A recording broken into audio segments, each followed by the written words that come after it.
minimali u rrit për 70%, mesatari 100% e maksimali për 50%.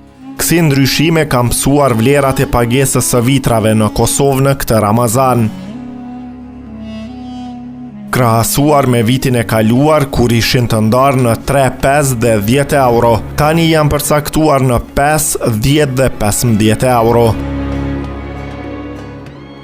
Kështu vendosi Bashkësia Islame e Kosovës si institucion që rregullon normat dhe vlerën e këtyre obligimeve fetare të çdo antarit të saj.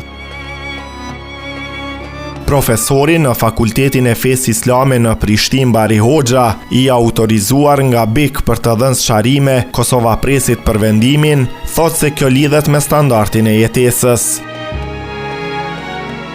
Në rast se agjeruesi ka një standard të thjesht, e merr atë çmimin më të ulët, ndërsa standardet të tjera janë për ata që gjatë Ramazanit kanë pasur një standard tjetër të ushqimit, e kështu me radhë, ka thënë Hoxha. Ky sqaron edhe mënyrën se si është dhënë kjo sadaka historikisht. Çmimet variojnë prej 5 tutje. Caktimi i çmimit të sadakatul fitrit varet fillimisht, duhet të kthehemi që ta kuptojmë në esencë tek në kohën e pejgamberit. Ajo është dhënë kryesisht nga ushqimi bazik që ka qenë në atë kohë. Ky shtrejtim i vlerës së kësaj pagese bamirësie është i mirë kuptueshëm për besimtarët e fesë islame. Qytetari Ardian Purrini thot se vendimi është i arsyeshëm, duke marrë parasysh gjendjen aktuale ekonomike.